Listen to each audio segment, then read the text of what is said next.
Hi besties, so in today's video please cook with me. I was cooking here fish biryani. I will start with my fish shan fish spice. This is the main seasoning we'll be using throughout our cooking. So I am putting the fish shan spice with my ginger and garlic red chili mix that I make at home, and also putting lemon. That was lemon juice, it's not fresh lemon, I didn't have. Came with red chili, turmeric, coriander powder, garam masala, and cumin powder and garlic powder. So just we're going to mix it and then put my fish. Those are baby hake. This is the fish that I can easily get where I am, so I usually just use this fish to make fish biryani. Yeah, so now this is our masoor dal, our lentils. It's not half, it's a quarter cup, and 2 cups of rice that I've put there.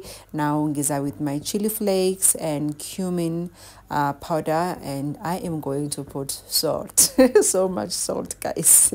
Yeah, the thing is the water, I am going to drain out that water, so that's why hence I put so much salt. So when I drain out the water, it goes with some of the salt, so it tastes ibalapho yabona ihlala la rice makathi ngifaka salt omningi. Then I've marinated my fish for like 30 minutes. It was not an hour, it was less than an hour. So I'm frying it now, and I'm starting to cook lana.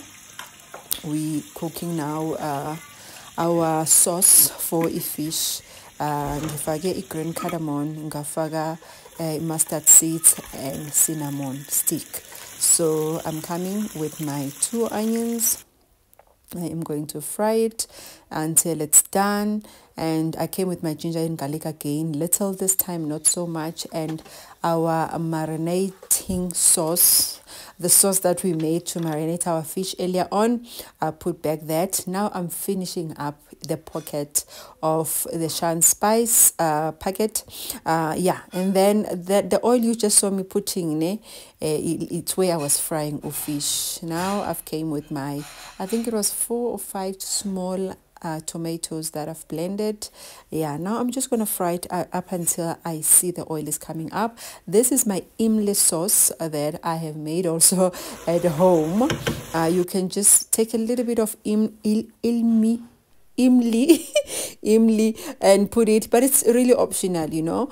Yeah, so it's a sauce. Yeah, so I'm just gonna move aside my sauce that I made, guys. Now it's the layering part since biryani. I also fried my potatoes aside. I just put a little bit of salt in the potatoes and I fried them so that they have taste. Yeah, now this is how I layer, guys. Yeah, our biryani is done. After this, as you can see, everything now. So mina, I didn't have enough time. I was late as usual. I need to change that. Yeah, so lana ngizo yekela ipoto lami ukuthi listime for like 15 minutes, but preferably 30 minutes will be enough, just ukuthi steam all the the flavors zingene nase rice kuzwakala ukuthi yabona la bekuhlanganiswe no curry le rice. Understand? That's the whole idea at the end ukustima ubiryani ukuthi they must marry each other. As much as sizokuhlanganisa egcineni, mara they must just marry each other. The flavors must enter the rice too. It's smelly and all that. Egcineni ngifake just coloring, just ukuthi ngifake kancane rice ukuthi libukeke linobu yellowish. It's optional. Then fried onions, dry fried onions ngifakile naphezulu. Yeah, layer, I think if you didn't notice some of the things, I was also putting green chili and coriander. Guys, thank you for watching. Bye bye.